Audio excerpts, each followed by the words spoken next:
hold. Go, Sammy. Hey guys, another Monday, and here we go again. A lot of things. We had the eclipse last night, and I thought it was the eclipse. I got up, my lights and everything went out. I think I broke my toe on the bed, and it wasn't the eclipse. We didn't pay the electric bill and we're shut down, so I fucked up the whole thing. So, hey guys, you know, I want to show you a little video of me and my wife years ago. You know, it's only a couple of seconds, a couple of minutes, not even a couple of minutes, a couple of seconds. So I'm going to show this video.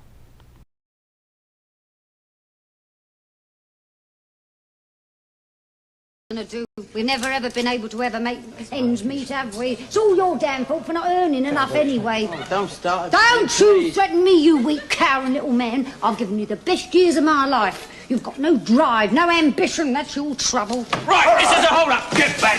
Come. Oh, here, Tom! Anybody moves, she gets it.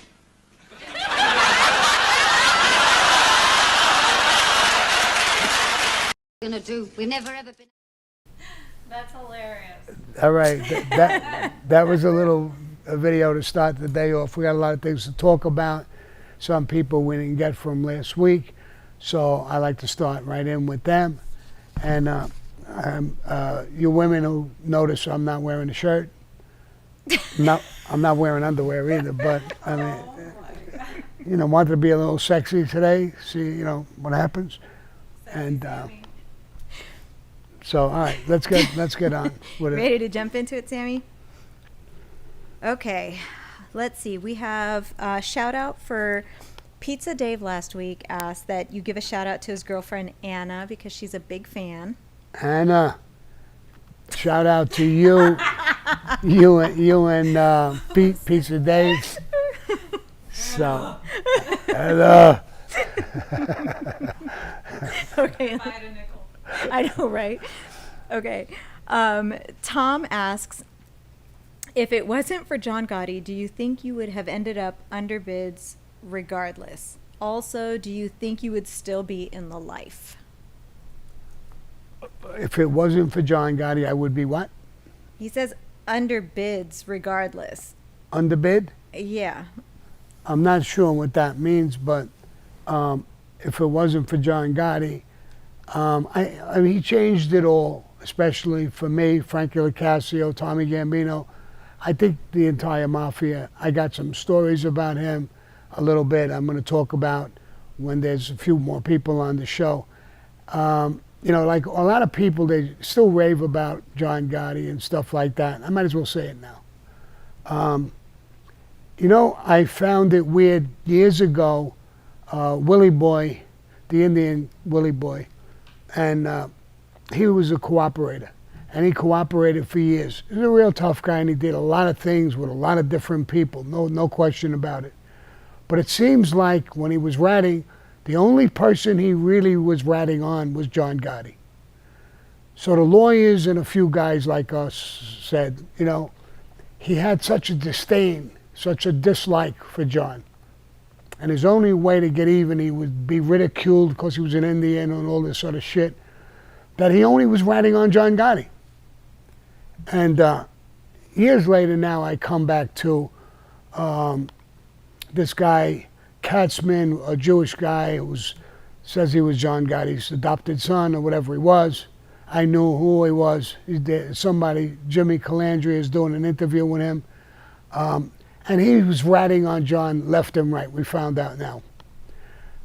Everything, John couldn't get out of the hole because all the messages John would give him to give us, he would bring it to the government right away.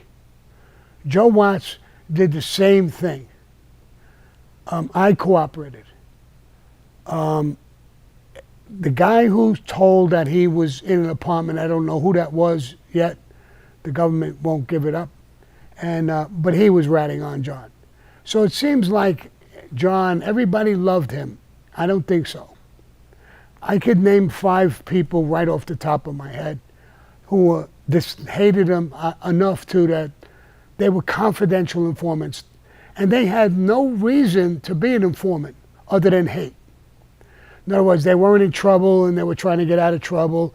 So there's no story behind them other than they hated him with a passion. And everybody thought that all these guys were close to him and stuff like that. And that's coming out loud and clear now, more and more. So what kind of guy could he have been if 4 or 5 of his closest guys ratted on him, so to speak? And gives you a picture of what he was, a narcissist. And the guy, he didn't give a fuck about the people who were close to him, obviously. And so I wanted to put that out too, because it just hit me with so many different things and so many different people now. I knew the mafia guys hated him for their own reasons, but I didn't know about all of these informants. I didn't know this Louis Katzman was an informant. I still can't find out who the guy was who was ratting on the apartment.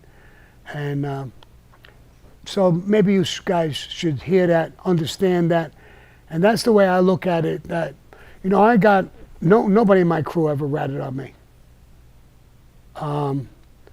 I get letters from people from 30, 40, 50 years ago.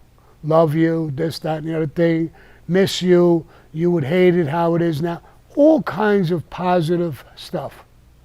And thank God I didn't have guys around me who were ratting on me. So I look at it that way, and I look at it that it just seems like time and history is bringing it out. It's people who want to talk about history. They badmouth me a lot. They're like they're not even psychiatrists. They're mind readers. They'll tell you what John was thinking, what I was thinking, what this guy was thinking. What the fuck were you, a mind reader? When you're telling a fucking story, you're telling me what's on John's mind? It's insane. Talking about that, I might as well go right into this Howdy Doody story. Howdy Doody did a video calling me a liar like he does every day. I told a simple story that I was with Carmine Persico, the Colombo family, and one day with Shorty Spiro, his nephew Tommy Spiro, same name, and me, we were standing outside of a club downtown Brooklyn, outside of his club. And somebody was coming there, Andrew Russo, Mersh, they called him Mersh. And who was coming? James Caan. Now, he was bringing James Caan there. Andrew Mush was a Hollywood type of guy. He was a captain, but he dealt with a lot of Hollywood people. And he brought James Caan down to introduce him to Carmine, for Carmine Persico's blessings for him, and he would help him get into the movie The Godfather.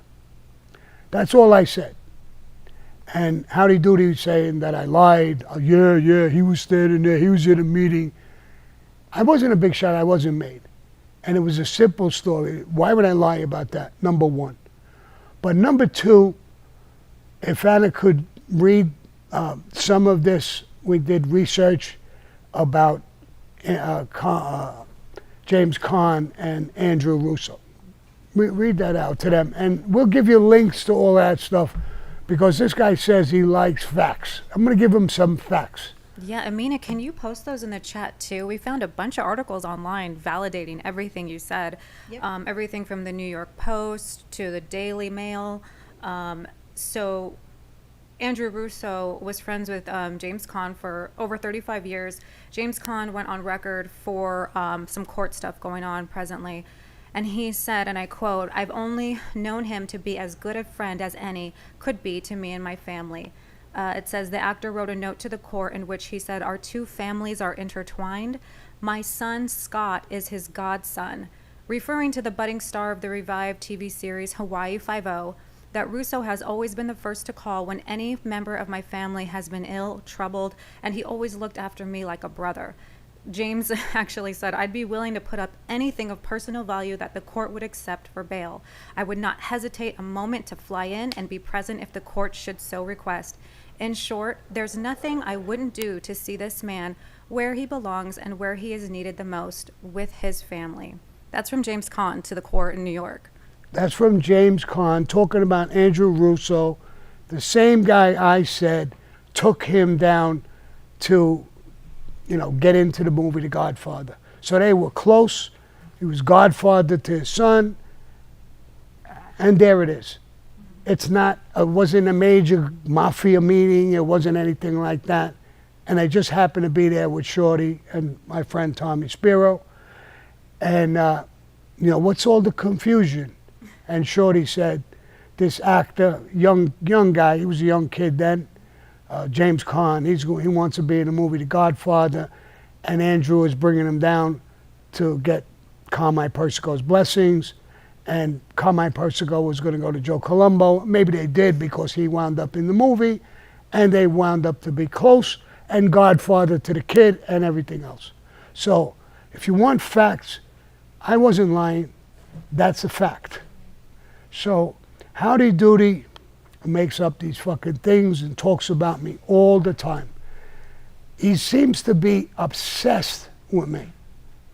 Every other fucking word out of his mouth is me. And when you get that obsessed, if you are that obsessed, why don't you come down and see me, man to man, face to face, with your fucking obsession, and talk to me. And so I don't want to get too far with him or anything else. It just sometimes bugs me, it annoys me a little bit. It's like a fly. And for some reason, I can't knock that fucking fly off my shoulder. Grow the fuck up and be a man and talk about yourself. And I know why you can't talk about yourself. You're nothing. Your history was nothing. And you want to be famous. Keep it up. I know a lot about you, your brothers, your family. You also said I fucked Funzi's Gumata or wife or somebody. Now, I never did that. You said I admitted that. I never admitted anything like that. I never recall anything like that, number one. Number two, if the Funzi is Funzi Terry, he was born in 1904, bro. 41 years before me. I was fucking his girlfriend? I mean, it doesn't even make sense. If I said that, maybe I was on drugs or something, because I didn't say it, but it's ridiculous. Even the statement is fucking ridiculous. And then he was a street boss. I'd have to be out of my mind to do something like that.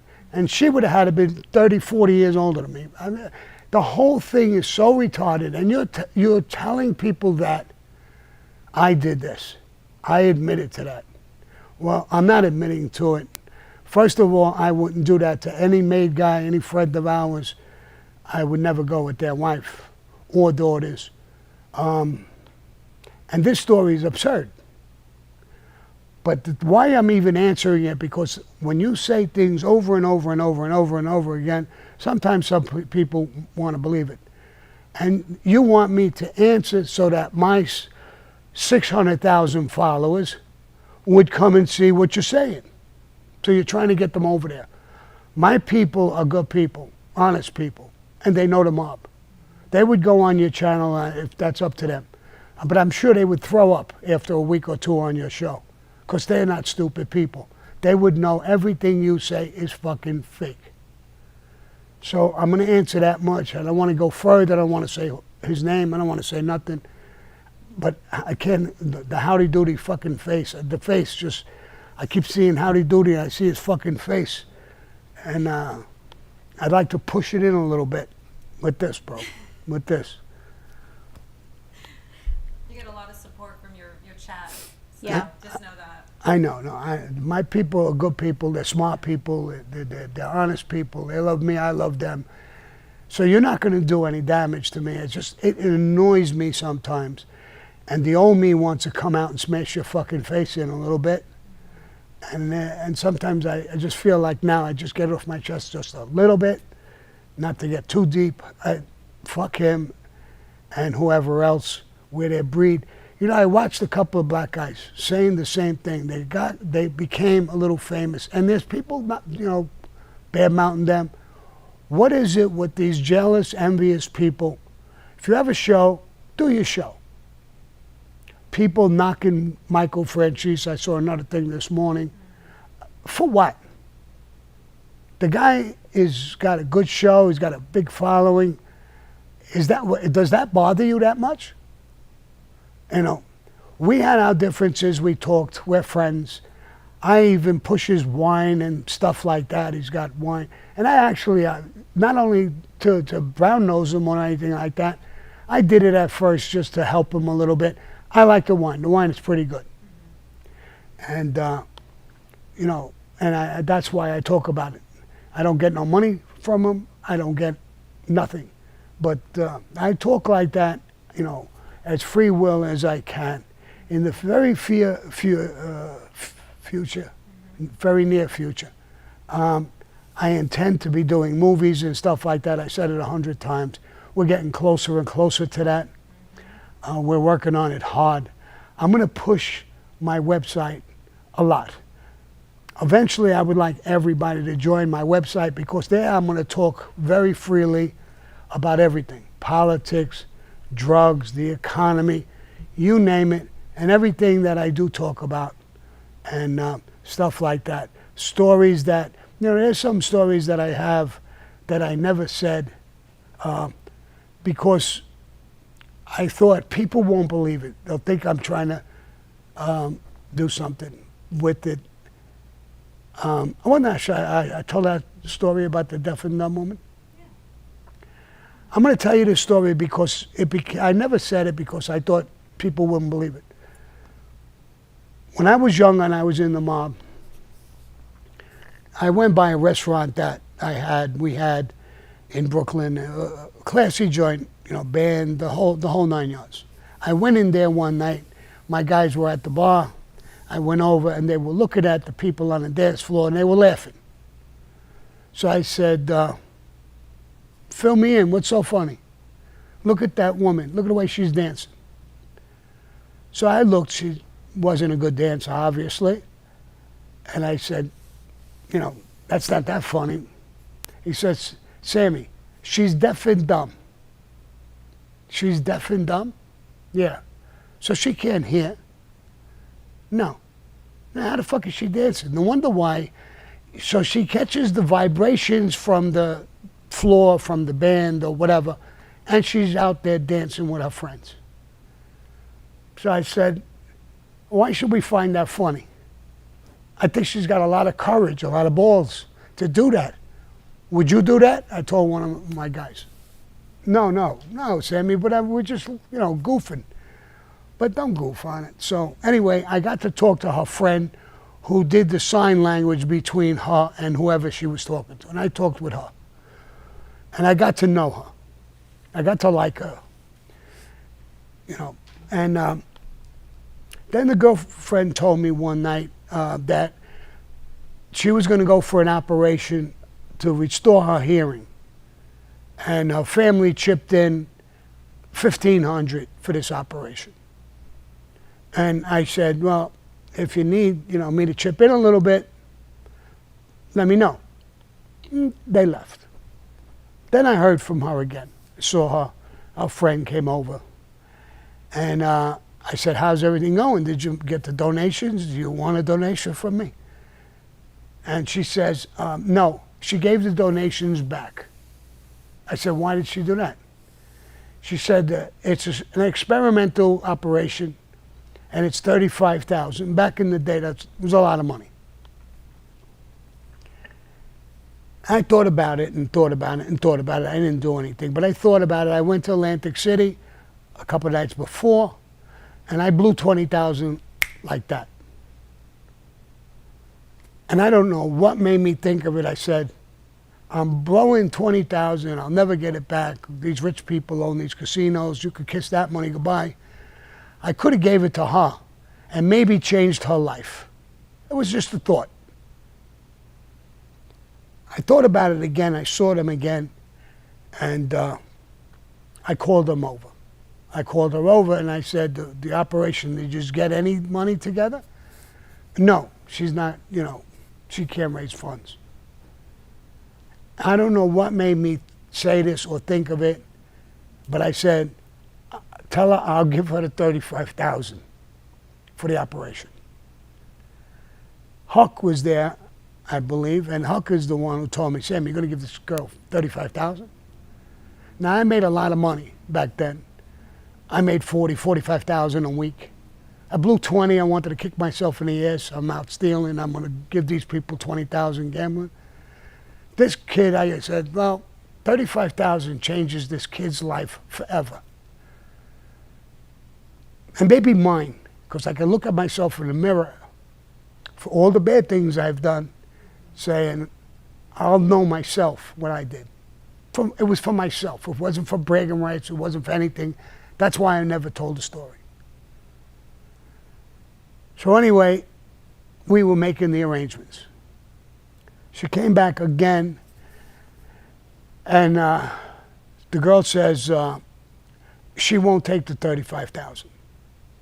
So I said, why? She says it's too much money, and the operation is risky. I got a lot of money, I told her. Don't worry about it, my money. I got a lot of money, and it won't bother me. At least you're getting a shot. It may not be 100% that it's going to work, but it's a 50-50. It wasn't even a 50-50. It was 60% it won't work, and 40% it would work. So she won't take my money, which I thought was crazy. She gave me a hug, a kiss, a crying. She was crying. And if I felt bad for her, and I felt good that I at least tried to do something good. Didn't work. I walked away.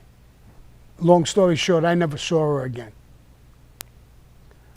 I don't know, 30, 35, 40 years ago, my daughter did a book.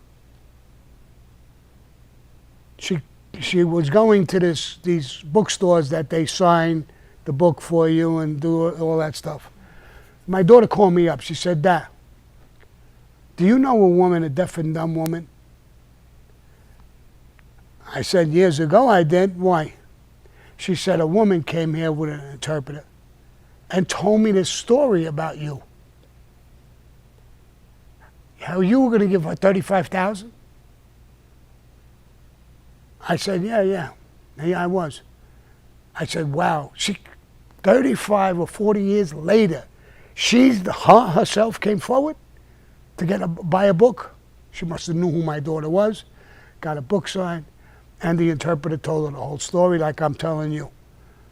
I said, wow, what a fucking thing in history. How, if you lie, it comes back, or sometimes when you tell the truth, it comes back the way it's come back to me like this. Incredible fucking story. And I said, yeah, I was going to, and I told her, I says, I was going to give this, a shot. She was a kid back then. She's still, obviously deaf and dumb, right? Yeah, she still is. She never got, and she used the woman and stuff like that, and she sends her love to you. Wow. Yeah. What a fucking story. So I said, now I'm going to say it because my daughter heard it right directly from the person, and some other people who came to our book thing. A friend of mine, Louis Bopp, who I talk about every once in a while, came there, bought a book, had my daughter sign it, and what do you want in it? Say to one of his friends, his real friends, not the mafia guys, a real friend. He was a friend with me back to the Rampers, and so he wanted to clear who he was. And of course, all I had to hear was Louis Bopp. I knew exactly who he was. And a matter of fact, he may hear this because he's still alive. And he was at that book signing as well. So it was a beautiful thing, and I thought you would maybe like hearing this story. And let me get back to that picture. That really wasn't me and my wife. I wanted to kick the thing off that way. Okay, so let's go into questions. That's enough for me talking. Okay.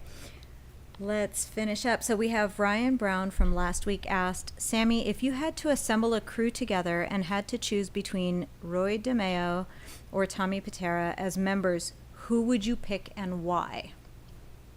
I would pick Tommy Patera. He was a tough guy. I knew him well. I was the first guy to find out that he was going to get pinched, and I gave him a warning. Now, I don't want to spend 3 hours on this show, but do you want to hear that story too? Should I tell that story? It's small. Sure. Tommy Patera, his wife hung out with another girl, and they were both junkies. They both got high together, stuff like that. Tommy Patera's wife OD'd and died. And she was with this girl, a girlfriend that Tommy hated. He was blaming her for the death and everything like that. I don't want to get into that part of it. Their two girls are getting high. But he was after her. He went by, he made a phone call to one of his guys, Frank Ganji, and he heard her name. Her name was Phyllis Birdie. And he told Ganji, "Is that Phyllis Birdie at your apartment?" And he said, "Yeah." He said, "Hold her there." He went there and he brutally killed her. It left an impression on Ganji, helped him, but I guess inside he must have been falling apart. One night after that was done, Ganji was in a car on drugs, and he was with a girl, young girl.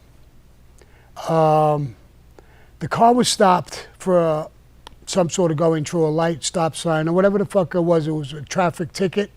Cop pulled him over. He got out of the car. He started talking to the cop, and he started talking about murders and everything else. And he had some sort of guilt. I don't know what happened to him. The cop said, "Hold on." He called the station. He says, "There's a guy confessing to all kinds of murders. I stopped him on a traffic thing." Called the FBI. The FBI came down, told the girl the date, "Get out of the car, go home. You have nothing to do with this." The girl didn't go home. She came to me. And she said, "Sammy, I was in the car and with Ganji, and this and this and this happened." So I said, "Wow. Don't say nothing to nobody about this. Don't mention it. Don't talk about it with anybody. Go home, and if you have any kind of a problem, come back to me." I went to Tommy Karate, and I told Tommy Karate what happened, how he got stopped, and he's cooperating, and he's ratting, and whatever he's doing. And clean up your house, bro. He didn't clean it up totally because the cops did go and bust him and find him with all kinds of shit in his house. The next day, Ross Ganji, Frank Ganji's cousin, was a captain in the Genovese family, came to me at the gym I used to go to. And he wanted to talk to me. Pulled me on the side. He said, "You know, you labeled my nephew as an informant, Sammy, that he's ratted on Tommy Karate. That's my nephew." He was a little disturbed. So I said, "Listen, calm down. That's what I'm supposed to do. Tommy's a friend of ours. He's a made guy. I'm a made guy. I know he's going to get pinched. I got to help him. That's my job. If he's not an informant, and this thing is not true, I will apologize to him." What is he, your sister's kid? Yes.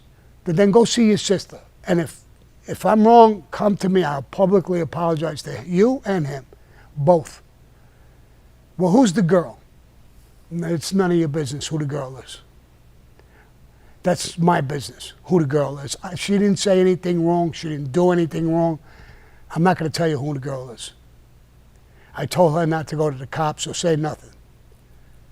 And I'm not going to tell anybody, the cops, you, nobody, who she is. Well, sure enough, Ganji, Ross Ganji, came back to me and said, "Sammy, I apologize.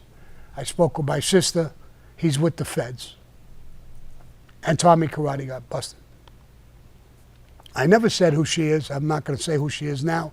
I don't know if she's alive or dead. She was younger than me. She might be alive. still not going to give up her name. Even when I cooperated, they asked me, what's her name? I said, I don't know. She came to me. I forgot her name. I don't know her last name anyway. It would only be her first name. I don't want to talk about it. They didn't even give a shit. The case already happened. It was done. So I knew Tommy Karate well, very well. And he came out of Bensonhurst, Brooklyn, where I did. Roy DeMeo didn't.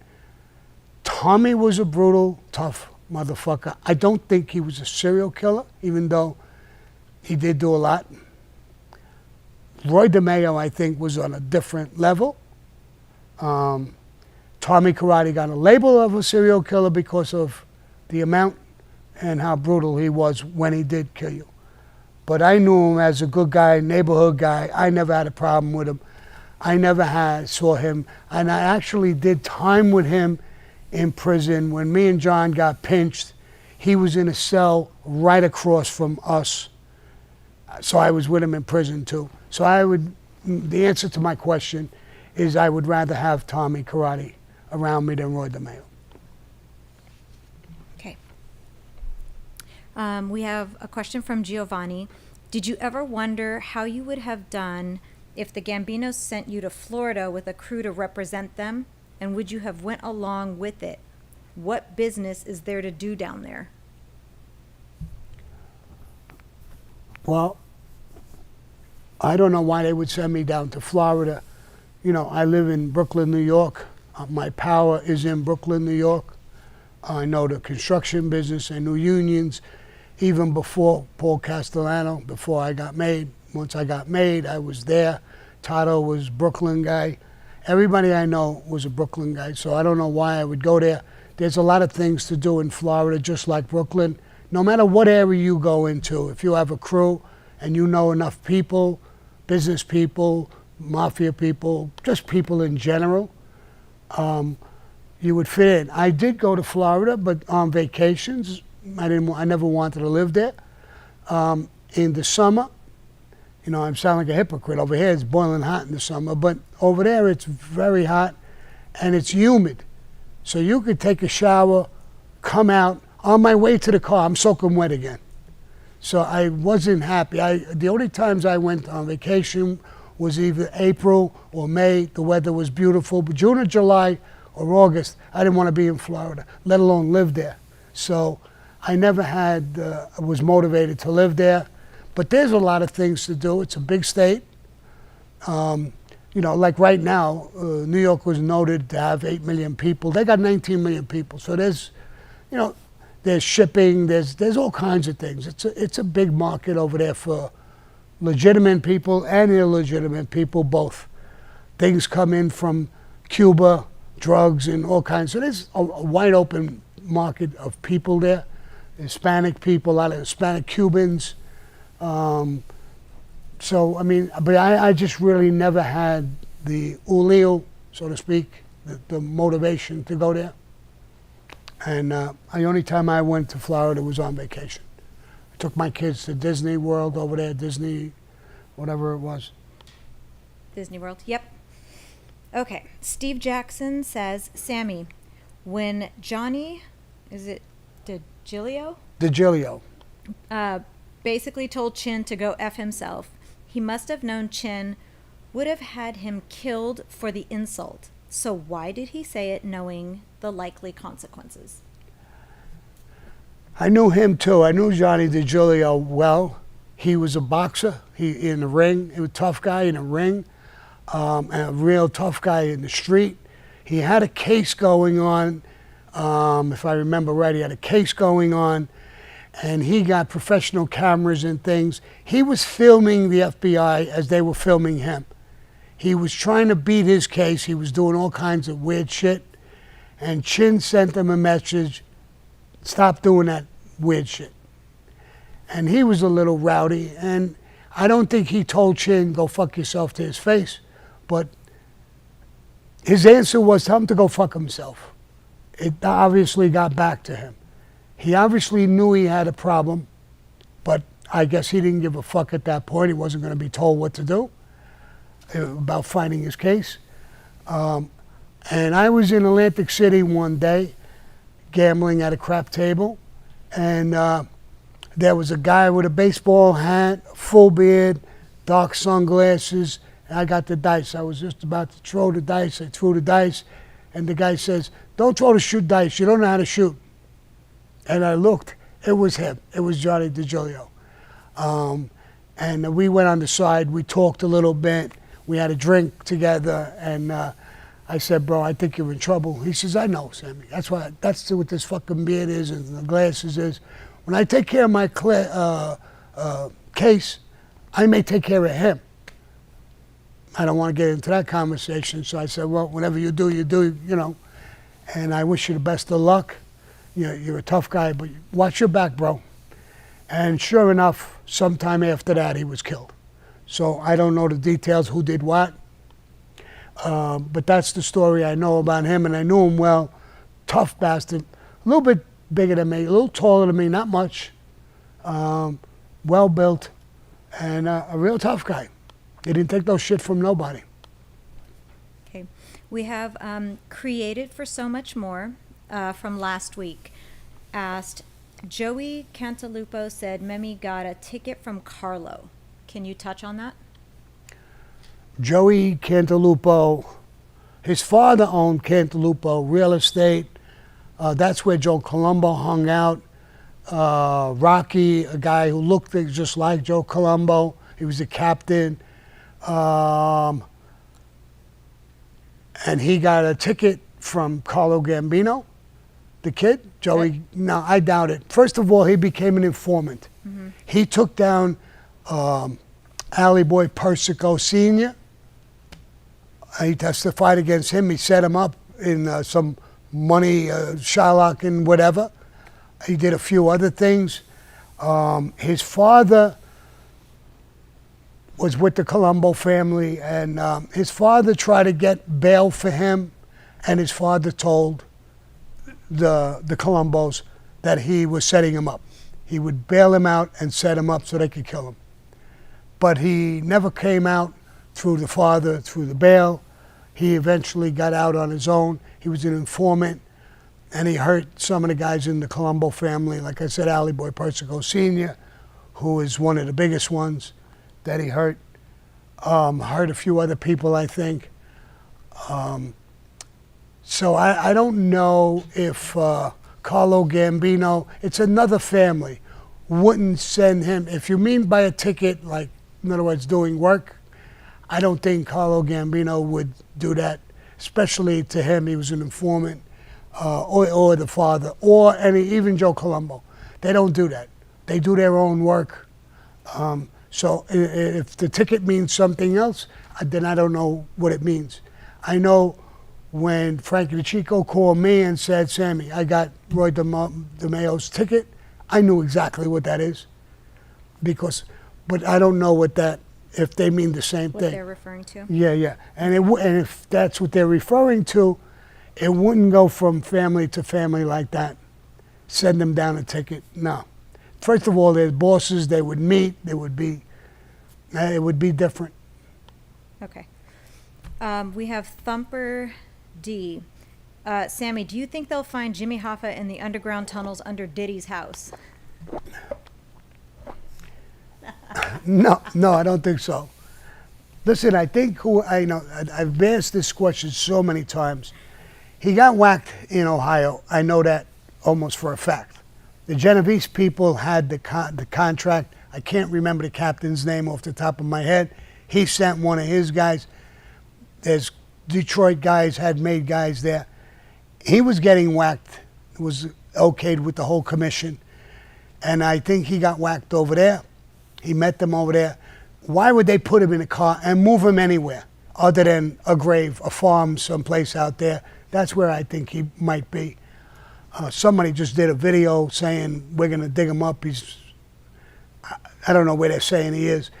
I think it's all bullshit. I think, but I do know a little bit about the hit. I know, what crew did it, who did it. They're both of them are dead now, the boss and the guy who did the work. And probably some guys with the Ohio crew who I wouldn't know from a hole in the wall. They probably buried him over there. So, Okay, we have Patriotica 47. Do you ever think about what it would have been the outcome for the mob if Johnny Keys wasn't hit? Would he have been a good boss? Would he have tried? to me, he was a man's man.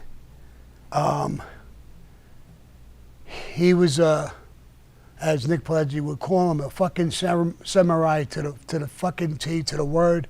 I think he would have been a great fucking boss for them.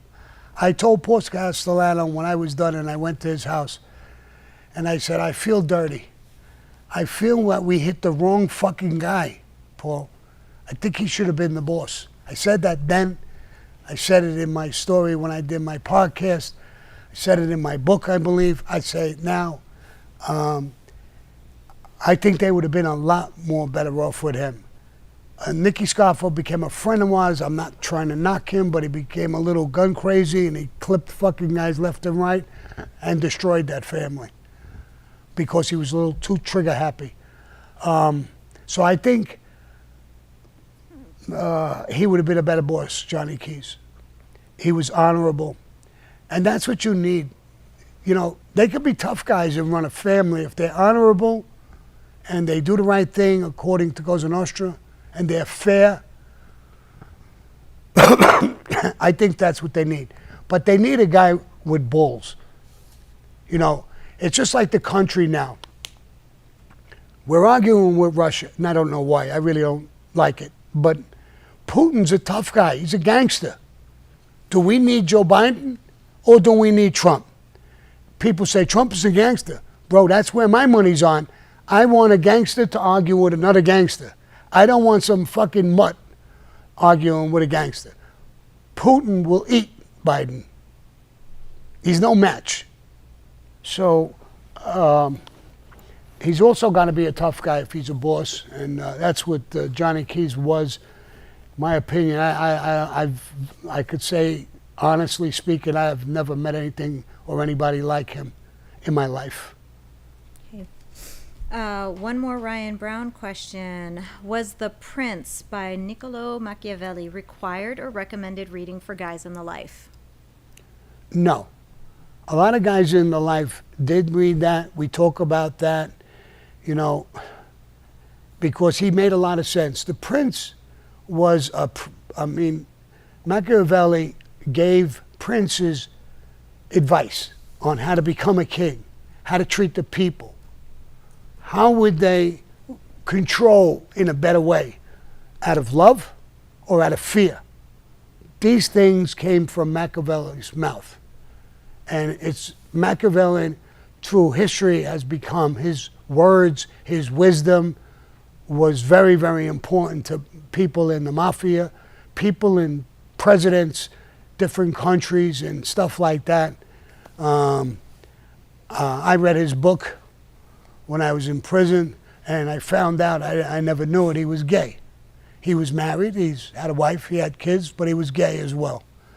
And but he was brilliant in fighting wars and doing things like that.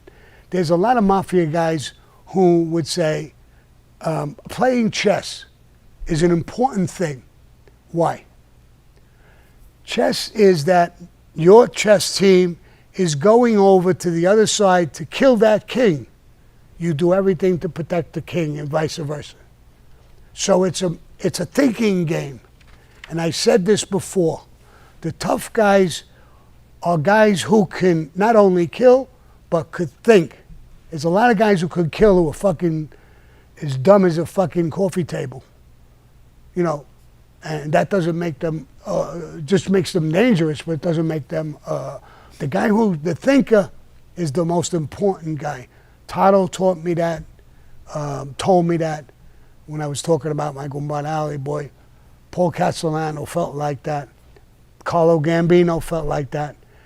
The thinkers were the guys who, when you think about their life, the thinkers are the guys who took over. Not the trigger-happy fucking guys. They might take over with violence, but it's the thinkers that you gotta make great bosses or great men. Lucky Luciano, even Vito Genovese, and people like that. They were thinkers. Al Capone wasn't stupid. He was more of a reactionary guy, very dangerous. He was good at putting things together, unions and prohibition and stuff, and made a lot of money. But he wasn't a thinker as Luciano or people like that. Those people, Carlo Gambino, they were brilliant. They could have probably been anything in life other than a mafioso. Why they went in that path, why I went in that path, I don't know. I'm not saying I'm brilliant, but there's construction things I did, businesses I did. I'm doing it now. When I got out, I made a statement with my son. I think I made that statement with Anna, maybe even to Amina at points, is that I want to come into Hollywood and become a power in Hollywood. Not in a bad way, not in a vicious way. I could do business. I could negotiate. I could think. That's important. And right now I'm succeeding. It's taken a long time. I didn't have any money. I came out dead ass broke. I'm still broke in a way compared to what I'm trying to do. Some guy, an investor, was talking to me and he says, Sammy, what do you want to do? I want to move to a bigger and better office. So he said, where do you want to go? So I says, I want to go to the Scottsdale Air Park. Why do you want to go there? It's expensive. Because first of all, it's beautiful. It's an air park. It's beautiful. And I want to stretch out. I want my team to chill, relax. I want pools. I want to live like a king, and them to live like kings and queens in our place and be relaxed and have comforts. I want to buy a plane. I want to buy my own jet. So the investor said, well, that's big thinking. Why would you want a jet? Because California is what? An hour and 10 minutes away by plane. These planes are commercial planes. They travel at high end at 350 miles an hour. The jet I was looking at, it's an 8-seater, I think, small jet. It drives at 550 miles an hour.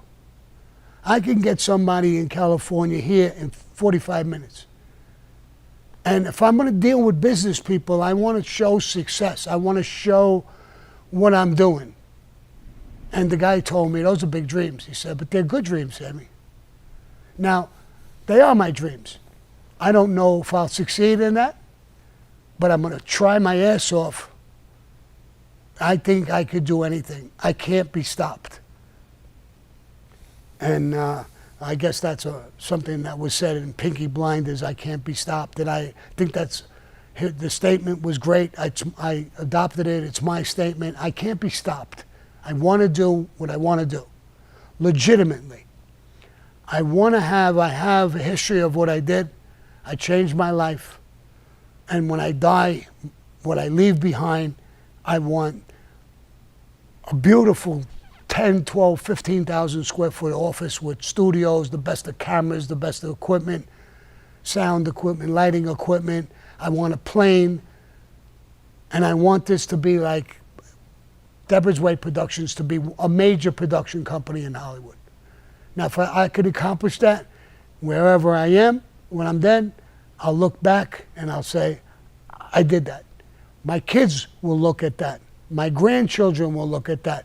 That's what I want. I want a legacy now. I don't want to beat anybody. I don't want to rob anybody. I don't want to kill anybody.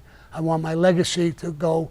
I don't want to hide from what I did, but I want to have that legacy going out. Business people in Hollywood right now, and I think Anna or Amina could talk for me better than me, they respect us. They respect my word. I'm doing things with people, Rodan, with Dominic, on a handshake, on my word. Sammy, I got your word? Yeah, boom, they're coming in. And now my thing is I'm never going to hurt anybody or beat anybody. I want my word to mean something. Not just some fucking crook or somebody who's going to backstab you every time you turn around. So I'm trying to build what I'm building. And like I said, I was talking about people who talk about negative to me. I can give a fuck less about them. I care about you guys who I'm talking to right now. I love you guys. And I want you guys to be proud of me, to say, I'm proud. I talked with him, I dealt with him, whatever. I want to leave that behind. 40 years from now, some of you guys will be saying, yeah, I was on one of the talk shows with him. Like they're talking about me now. People from 40 years of my past talking to me now. They remember me in a good way. I want people to do the same. And when they look at my son, my daughter, my children, grandchildren, and people I left this business to look up to them and say, this is a great group, a great team, and great people. I don't know how I got into all of that, but It's okay. It's okay. So let me just, I'm just going to wrap it up here with just 2 shout outs. Can you give Sean McPeak a shout out? He was the one that made the nice little coasters for us last week. Sean, that's great. You know, I love the coasters you made, the one with Lily's face. You know, I love this dog. Here she is over here. She's a superstar because, I mean, as soon as we're going to come, the Anna and them, they turn the light on, the camera's on, they're wiring me up. Boop, she comes and lays down. This is her spot. She thinks she's on TV. She thinks she's part of it. So, and she does it like, you know, great. She just loves people. She's a great dog. So I love that, you know, when you did. And Annie did your logo too. Your bull. yeah. So listen, Trademark. Sean, whatever you do, let me know what you do. And I'm going to show you how pleased I am with you, is that I will have Anna and Amina give out your address or what you do. So if they want to buy it, you know, it doesn't have to come through me, so I'm making money. You can buy it from him direct. And there's a lot of people like that. You know, I did a commercial with, what is it, Papa's Pizza? Paisans. Paisan's Pizza. Paisan's Pizza, and it's Brooklyn made. I ate that again last night. I mean, it is a good pizza, and I'm not getting paid for this. I give you my word. This is not a commercial. I don't get paid. This is just good people trying to work hard and make it. And if I could help that in any way, and I appreciate the food they sent to me and everything else. And who's that person who sent those little sucker candies? Connie. Connie, I'm in love with those candies. What is it? What is it called? Whorehound? Horse shit. What is it? Horsehound? Whorehound or something like that. Whorehound, coffee, sucker candy. You know the best is I had somebody come in. I said, try these. I like them. So he put it in his mouth and he was sucking on it. These are good. What are they? I said, you're not going to believe this. What? I said, they're made from horse shit. They're great, but the guy said, what? He spit the thing out. What are they made out of? Okay, that's it for me. Just one last thing, Sammy. Can you give James a shout out? He's your loyal fan here every week. Sometimes he gets on late, but he's always apologizing. He was like, tell Sammy I'm sorry that I'm late, but... No, it's all right. It's all right. James, you got a shout out. It's all right, you're late. You know, better late than never is the type of thing I like. Better late than pregnant. Yes. Yes. Okay, Sammy, let's jump in these super chats. Created for so much more. When John Gotti succumbed to cancer, where were you and how did you react? I found out he had cancer a while before. I didn't react. You know, we all get up in age and we all get sick and have things. I didn't react too much. Here's when I did react. I know I was laying in the cell in 2002. And a lieutenant and a couple of guards came to my cell. And they said, Sammy, we have some tough news for you. You want to get up? And I jumped up because I thought, God forbid, my family, my wife, my daughter, my son, grandchildren. I jumped up. What happened?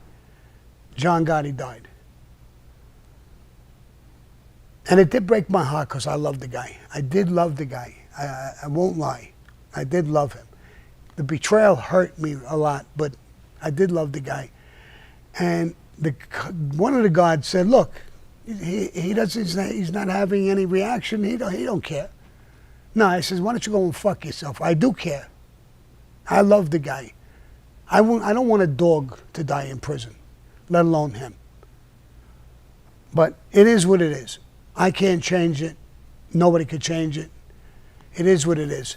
But that's the toughest nut was that. Not that he was in prison. I mean, not that he was sick. You know, I was sick in prison too. A lot of people get sick in prison, so it's not uncommon. But to that degree, and when he died, that hurt me a little bit. I really laid back in my cell that day, and I felt it all day the next day. And I just shook my head. And I said to myself out loud, none of this should have happened, John. None. None. You should have kept your mouth shut, number one. Number two, to betray me at a time like that,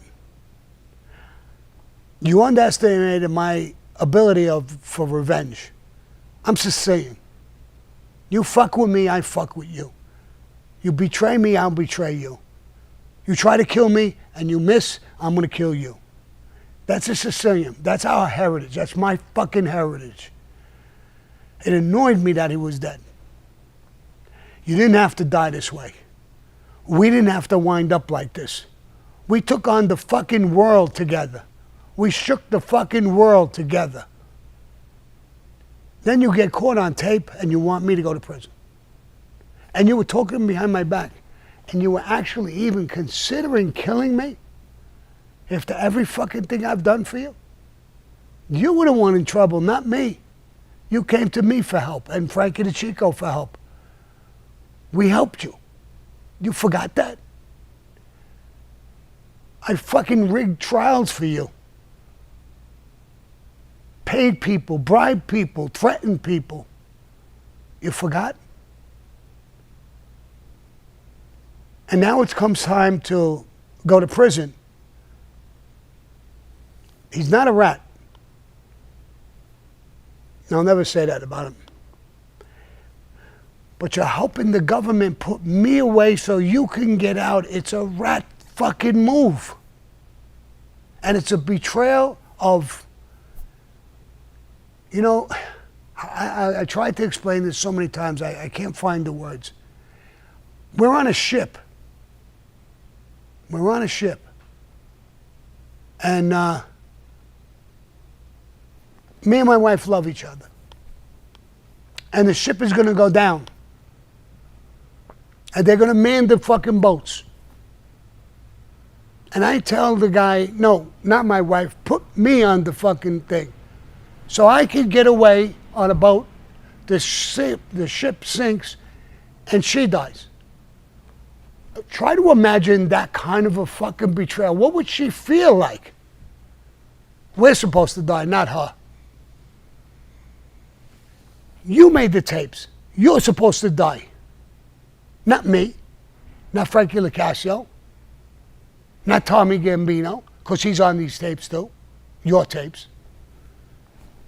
So, I don't know how to explain the feeling of what I had when I was betrayed. And there was nothing I wouldn't do to retaliate or to fight for myself. Maybe almost like this, who do we just, Johnny DiGilio. Mm-hmm. Maybe that's how he felt when he told Chin to go fuck himself. You're not going to tell me how to fight my case. You're not going to tell me what to do for my own fucking freedom. Maybe I felt like him. I did what he did. I knew I could be killed. I would probably be killed. I didn't give a fuck. There comes a point in a tough guy's life like Johnny DiGilio and me and maybe others who don't give a fuck no more. The betrayal is so bad is that I'm dead. I'm dead already. If people like you, if everything I've done could betray me, what is there in life other than love and respect and once that's all gone, what's the difference if I get shot in the fucking head? I died when you betrayed me. I died inside. I didn't care if I was going to die. Those are the options you gave me. Maybe some weak shithead would have said something. I'm not weak. I didn't give a fuck no more. You did that to me. Now, people will ridicule me for that, but I don't give a fuck what they say or do. That's my feelings, and I'm pouring them out. So that's it. Go ahead, go on with something else. Okay. Here's the deal. Sammy, did you ever deal with Joe Waverly from the Colombo family? I knew him. I can't say I knew him well. I knew of him. Very tough guy. I didn't do too many deals with him.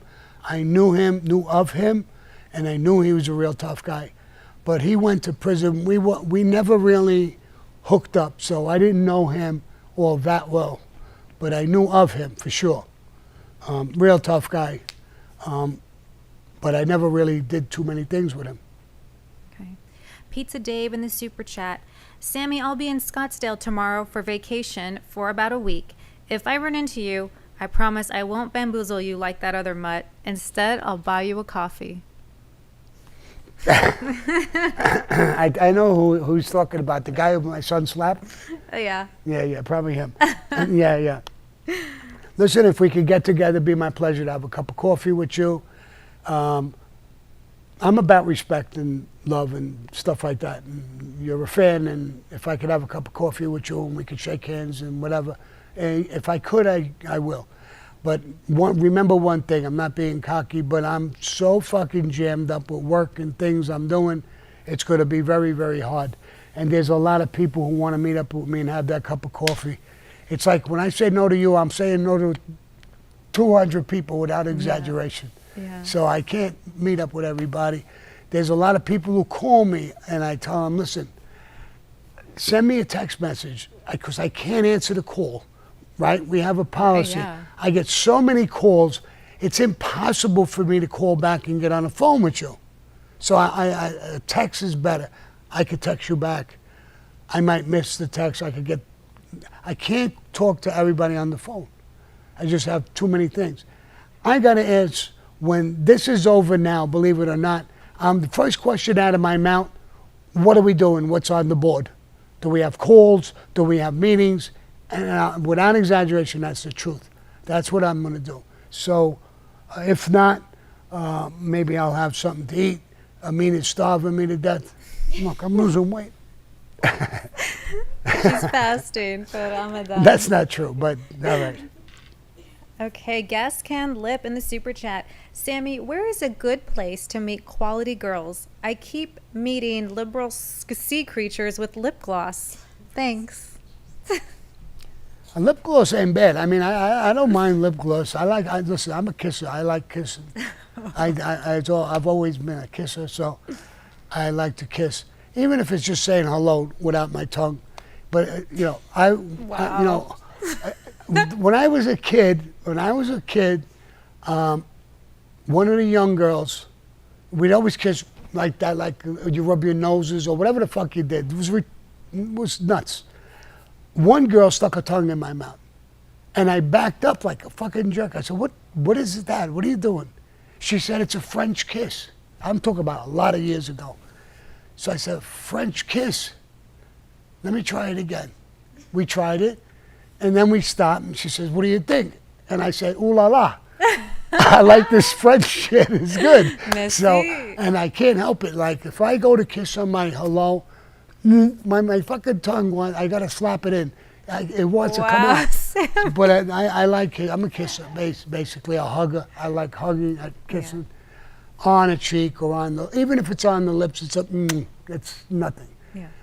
But I kiss the other way. Normally, I'm a French kisser. So. Where do we find quality girls? Where are some good places to meet That's quality where, girls? I really don't know. You know, I talk a lot of bullshit, but I don't know. I don't really know too many places. A whole house. Go to a whole house, straight up. You don't even have to fuck around. Go in with a wad of money and enjoy Business as usual. Enjoy yourself.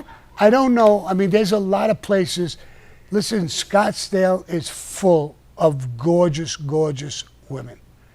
I go to, some fancy restaurants in Scottsdale. I like them. The service is good. The food is good. The women are fucking outrageous, bro. All over the place. I met a producer from, I won't say her name, from ABC. She was a woman. And we went the outdoor on the cafe part, and we sat down and we were eating. And she says, "Oh my God, Sammy, what's going on out here?" I said, "What do you mean? What happened? What'd you see?" I didn't know what she saw. She said, "Every woman who walked into this restaurant, 20 of them, one after the other, could be fucking models." I said, there is. There's a lot of beautiful women out here in Arizona. There is. Whether they dress nice, they're not all bundled up, it's not freezing ever. So there's a lot of beautiful women here. There is. I go to the gym. It's like, I just can't even believe it. All ages. The person who designed those pants, those stretch pants, God bless his soul. I mean, when you see these women, you see every freckle they have, and they working in the gym, they're gorgeous. One after the other, after the other, after the other. It's true. Arizona's got a lot of beautiful, beautiful women. But be polite, and you could meet them anywhere, everywhere, I think. What's that restaurant that we go to, the fancy one with all the... City Hall or City Steak 44? Hall. What's the other name? Global Ambassador? The Steak Global 44? Ambassador, City Hall, places like that. City Hall, what's the other name they call it? Mastro's? Mastro's, all Mastro's joints. Steak 44. The places are just loaded with beautiful women. And it's not any, particular place. All of them have got really good-looking women here. I don't know what it is, the weather, I don't know what it is, but there's a lot of good-looking women. I went to a very, very cold state. What was it, Alaska or someplace like that? And the women look like baby gorillas. It's probably a weather thing. Maybe they had all these fucking bear robes on top of them or something. I don't know. Hilarious. Gas Can Lip again is asking if you can please give a shout out to my favorite cousin Stevie in Arizona and my uncle Eddie. Uncle Eddie and Stevie, you got a shout out. And I want to warn a lot of you guys, stop flirting with my girl over there. Amina, you're giving her a big head like Chat is flying. No, she's great. She is great. I love her. You know what she told me today? I was interrupted. She goes, "Ho, ho." What the fuck is ho? Now, I know the black guys, when they say ho, somebody's a hoe. What'd you call me, a hoe? I'm a hoe? So that was funny. Ho. I just think I ripped the microphone out of my thing. No, you're okay. Am I right? Yeah. Mets fan wants to know, Sammy, how come no cigar and lighter in your hand? Don't you feel naked? I am naked. Look, bro. I'm half naked. No, I smoked a cigar earlier. I didn't go to the store and buy them. I figured we were going to talk. I'll go, right after this, I'll go to the store and buy a few. I really want to cut back and stop. Not so much for me. Here's what a cigar is to me. Cigar is, I have a business meeting, I have meetings. When I'm talking and I'm thinking and I'm holding something and I'm puffing on it, it relaxes me. It does. I stopped smoking cigarettes because cigarettes is the worst. Even the doctor told me the cigarettes is the worst. It's got chemicals they put in it. They don't put that in cigars. Normally, it's just the tobacco. But it bothers the girls. And then when you do it enough, the joint stinks. I was in a cell when smoking was, allowed. I must have smoked so much in that cell. When I went on a medical, I was gone for about 2 hours. And I came back to that cell. I said, "What did they do?" It stunk. Once I got away from it, you don't smell it when you're doing it. But when I got away from it and came back, it smelled like shit. So, and I get it. So the girls don't like it. The place smells a little bit. So I want to try and cut back or stop. But I need that something that I don't take drugs. I don't drink too much. I drink socially, but they'll tell you I never take a drink in the place. So I don't really I'm boring. I don't have nothing to do. So I smoke a little cigar.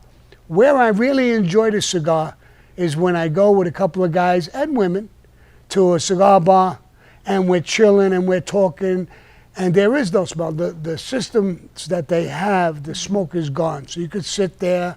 I mean, Anna came to 3 or 4 meetings with me. I think Amina came to 1 or 2. And smoking there is relaxing. It's like being in a club again, talking to the guys and, ducking it out and whatever. But I know it's not good for the health. And if anything, I'm 79 now. I would like to make a deal for 89, if I can make it that far. And I'm dying to see my scripted show in a movie. I can't imagine what it's going to be like sitting in my conference room with the TV gone, smoking a cigar, a cup of coffee, and watching my movie about me. It's going to, I can't imagine what it's going to be like. It's going to be crazy.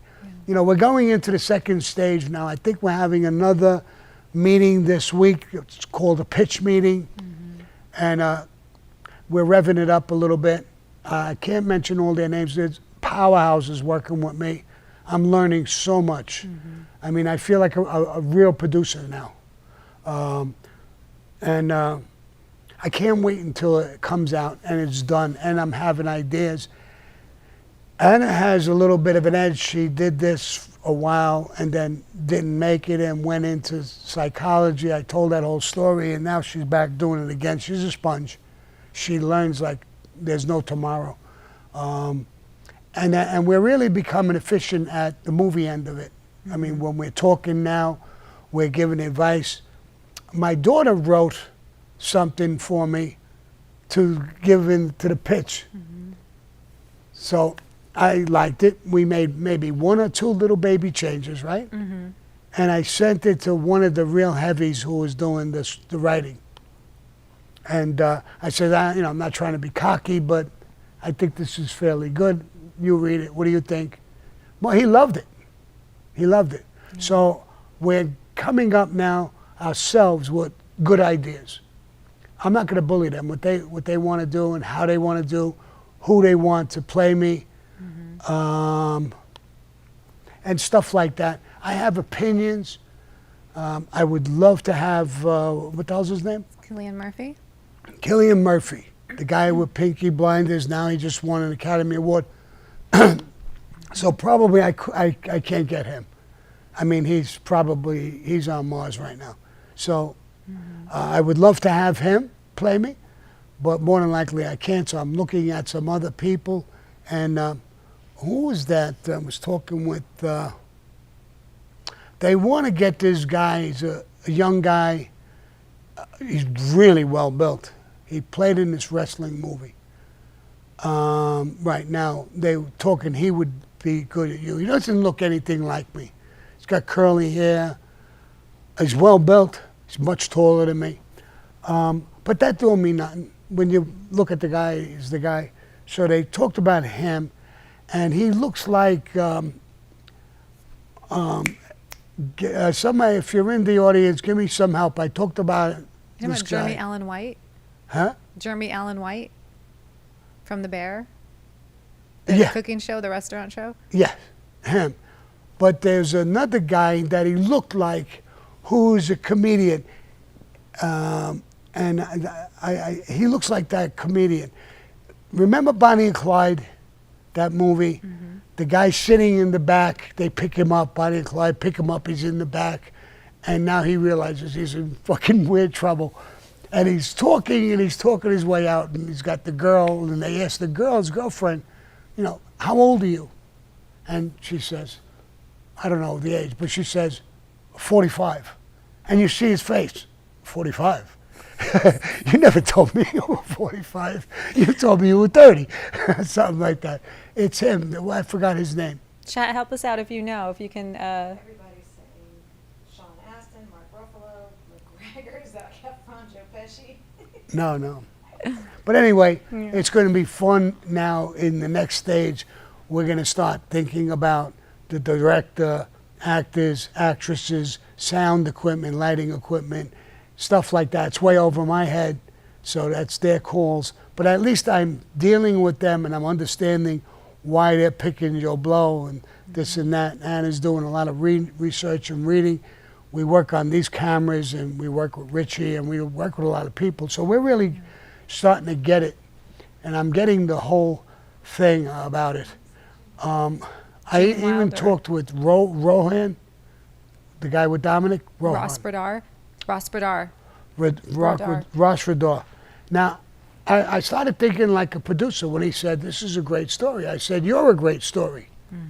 Legitimate guy, you grab him, you help him, you 2-3 weeks, 2-3 years, and you're a part of the story. You're a great story. Yeah. You don't have to go out and kill nobody to be a story. You know, the things you've done to help Dominic, you're a good man. And that's part of the story. So I'm looking at stories now. You know, I don't want that just shoot them up, bang them up. I want to hear the whole story. Right. They're doing that with me too. They're asking me questions. They know about the murders. Everybody does. But they want to know that story with the woman who's deaf and dumb. They want to hear different things that happened in my life. And that they want to fill in the story with my life. And now they're talking to state police, New York, FBI, DEA. I mean, they're lawyers. They're talking about everybody and their mother. And a lot of my old friends are going to be talking to them and their story. And I don't interfere with it. Like if I use Louise as a friend of mine, they talk to her, she talks with them. And whatever she said. So they're hearing things from all over the place, different people, stuff like that. And I've talked to 1 or 2 of my ex-girlfriends, and I said, I don't care what you say, but if you say my dick is 2 inches, bro, me and you are going to have a fucking problem with that. So it's not true, don't lie. So, That is hilarious, Sammy. yeah. Okay. Sergio from hello, Sammy from Romania. Who owns Paul Castellano's house on Staten Island now? P.S. I'm working on the song Love You and Your Team. Thank you. I don't know who owns his house now. I do know that when his family sold it the first time, and I don't know if it was sold 2 or 3 times, but the first time it was sold, some rich jet set guy bought it, remodeled it a little bit, made it a little more fancy or whatever inside. He had bought it, put some money into it, and made it, from what I understand, drop dead gorgeous. It was gorgeous in a different way, Italian style, older style. So he made it more jet set type of thing. I don't know if he threw parties there or whatever he did. It might have been sold, one time after that. So I don't know who owns it now. Awesome. Matthew Caricio. Sammy, I read a story once that a farmer found Pablo Escobar's cash buried in a field. Are there any mafia scores hidden out there? I'll split it with you. Oh, you'll go dig it up? Bro, if it was out there and I knew, I would have probably dug it up by now myself. But no. You know what was funny? The first time I got out of prison, before I went back, I owned a pool company. And we put in about 100 pools. So I really wanted to break balls. And I said, I got busted, and I was talking with the law, and I said, listen, maybe I can get a break over here. What do you mean? What if somebody was killed and put under a pool? Oh, you could get a break and let us know what happened. Well, I can't tell you who did what, but under one of those pools is a body. Now, they're looking at 100 pools. Imagine going to 100 houses and saying, we're going to dig up your pool. Then I told them, because I had fear that they might do that. I sold these people a pool. There's no bodies under it. Oh my God. So I told them, I'm breaking your balls, bro. There's no bodies. Ay, Sammy. Eric DuPoint Klingshern with a very generous envelope for you, Sammy. Thank He just you. wants to say happy Monday, Sammy. Thank you, bro. K. Walker Vivo. Sammy, do you consider yourself a mafia legend? You want to know something? I really never considered that. But I'm going to tell you something, and again, and maybe Nick Pileggi's going to get mad at me, but Nick Pileggi talked to me just recently. And he said, in the Johnny Keys story, you and Johnny Keys is no doubt you guys were samurais. Now, you look up what samurais are, they're Japanese, and he's saying that me and him were samurais. I never heard it told that way. I never thought of myself as a samurai. But I understand where he came from. I understand their heritage, stuff like that. If you don't understand their heritage, that they want to die with honor and all this other bullshit, you wouldn't understand what it is. Just recently he said, Al Capone, Lucky Luciano, Vito Genovese, and on and on and on. That group was that century, that era. They were the people. They're the guys. He said, in this day and age, it's you. You're the guy. You're Lucky Luciano. You're Vito Genovese. You're Al Capone. All wrapped up in one. That's you.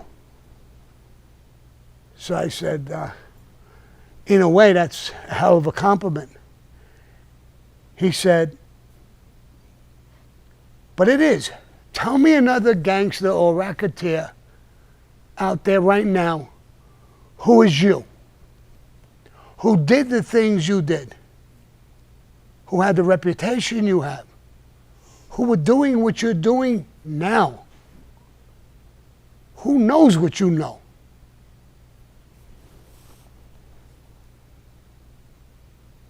I thought about it.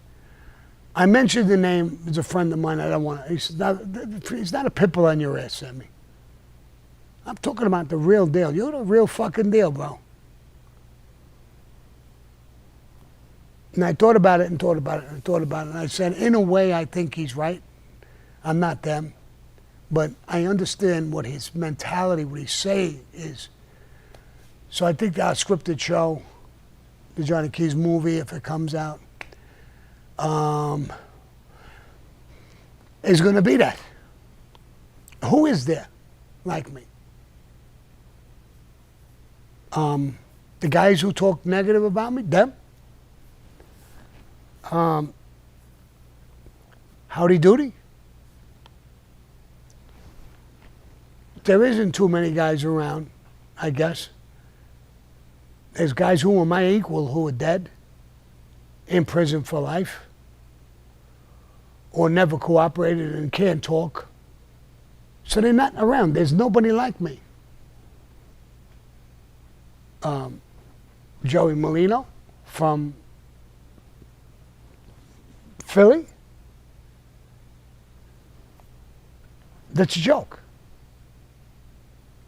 If he's really a boss or he's anything, what the fuck are you doing on this YouTube? So there's really nobody like me around. I understand that. I understand this point. Like, I don't think I'm a samurai. I don't think I'm a legend yet.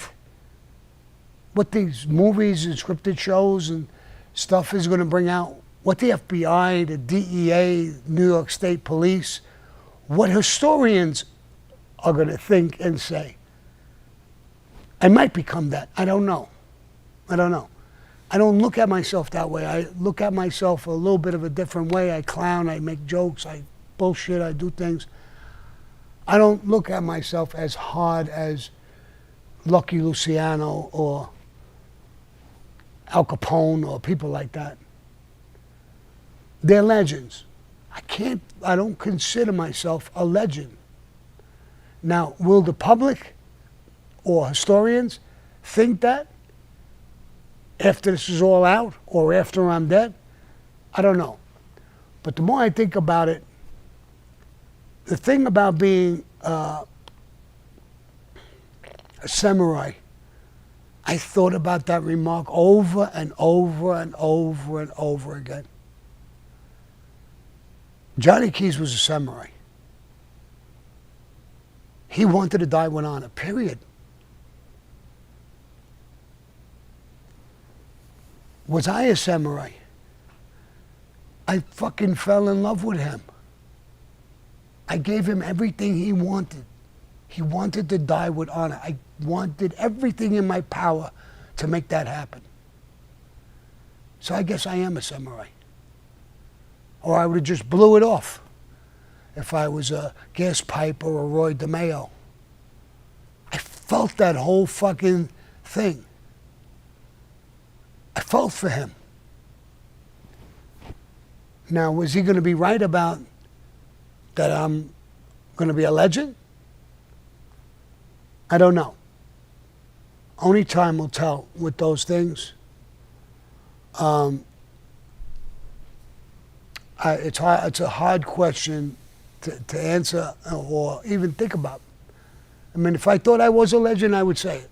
But I'm not sure. I really don't know. But when I look around me, who's around, who's talking, who's doing what, I would admit, I admitted one time, I said, if you took John Gotti's whole crew, pretty tough crew, me, and my whole crew, we weren't a pimple on Frankie the Chico's ass. I wasn't embarrassed to say that, and I meant it. So am I going to be a legend? Maybe. Because when I look around, is there another Frankie the Chico that I could look up to? Is there somebody around that I could say, he's me, or he's much more than me? And I wouldn't be like, I'm not embarrassed to say that about Frankie. I would say it about somebody else as well. But I don't see it. So maybe that's going to be my part of my legacy. I don't know. Time will tell. Time will tell with all of these things. You know, I don't want to consistently want to knock John Gotti. I told you I loved him at one point. But history is coming out left and right, showing what he was. He didn't love back. He didn't love nobody. He made his brother. He could have took a 12-year plea. Dude, go to trial and get 50 fucking years. His own brother. That's not a mafia rule. That was his fucking rule. Go to trial. He couldn't win. And and all of these guys, like I told you the other story, 5 that I could count on, who were ratting on him behind his back. And why? Every one of them, not me so much, but every one of them, I'll count myself in that, hated him in a way.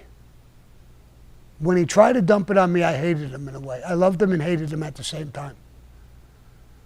I don't know. I understand that with a woman. You could love her. You could hate her at the same fucking time. It's almost like that little video I showed in the beginning of the thing. Mm-hmm. But that's a joke. But in reality, you could. And vice versa. A woman could love you and hate you at the same time. So I feel that's what I had with John. But these other guys, I mean, John, to wind up with so many people fucking hating on you and doing things, they didn't even rat. They ratted, but they didn't even have to. There was no reason other than they hated you. Because you ridiculed them. You robbed them. You used them. And they knew it. And their only retaliation or revenge was to talk to the government. And they did. Over and over again. 5 that I could count and say their names. But, you know, it is what it is in this life. And I don't want to make this life exclusive to everything and everybody's life. It's not. It happens in a different way, and there's not murders involved. There's a lot of other different things involved. But I would imagine that some people's women's stories I hear, it almost feels like when they're talking that they almost rather you kill them than what you did to them. And the hurt that they felt and what that did to their lives. So it's a different capacity, but it's the same thing. And it goes around. And Well, the chat wants to let you know that you're a fucking legend. Wolf Boy chatted in, "You're a legend, my friend. No ifs, ands, or buts." thank you, bro. And that'll be, I think, something that, my kids, grandchildren would look at. I wish I had a fucking revolver that I could leave. Al Capone's granddaughter had his gun. He must have gave it to her to hold, and she held it. She put it on eBay to go to sell it. I think she got $3 million. Wow. So I'd like to get a gun and say, here, hold this gun for me. When I'm dead, that fucking thing might be worth a lot of money. But it's all bullshit. Anyway. We'll end on a couple more super chats. We're at 2:30, Sammy. Eric DuPont Klingshern. "I still get a laugh when you were in LA and the lady outside the hotel told you to go down a couple blocks with your cigar, and what you told her was hilarious." That was funny. That's funny. You were there, Anna, but you were upstairs. Yeah, I leave you alone for 5 minutes, Sammy. Yeah. That was the weirdest thing. Let me tell the rest of the people. ahead, Maybe go they ahead. didn't hear it. I was in L.A. I was with Anna, and she was upstairs in her room. I came out of my room early, so I went on the street. I got a cup of coffee. I had a cigar. I was smoking a cigar. A woman passes by, and she looks at me, and she says, "Nice day." I said, "Beautiful day." I said, "Here I am, a cup of coffee, smoking a cigar. Like it's a good day." She says, "Well, why don't you go down a couple of blocks and smoke it?" So I smiled at her. I said, "Why don't you go fuck yourself?" Oh my gosh. I'll end on Mamba with a very generous envelope for you. "My best friend, 18 years, chose to leave us on New Year's Eve. He left 2 kids behind. How do I deal with this loss as a young man, and where do I go from here? How do I stay close to his family?" Staying close to his family is that it's work you have to do. You have to love and care. And he'll know. And how do you deal with it? You're going to have good fucking memories. And you know how you're going to deal with it? Through helping his wife and his kids. He'll know. But more important, when you look in the fucking mirror, you'll know what kind of man you are. Don't worry about anybody else knowing. You'll know. His wife will know. His kids will know. But more important, in the mirror, when you look, you will know. Fuck what everybody else knows or says. That's how you could deal with it. And that will give you so much fucking respect for yourself. Fuck what everybody else thinks. You got to love and respect yourself before you can love and respect other people. So that's how you can deal with it, my friend. All right, guys, I'm getting the old, what that means, either go fuck yourself or get off. We need a new sign. So I'm going to keep quiet. All right, bye-bye. Adios, motherfuckers.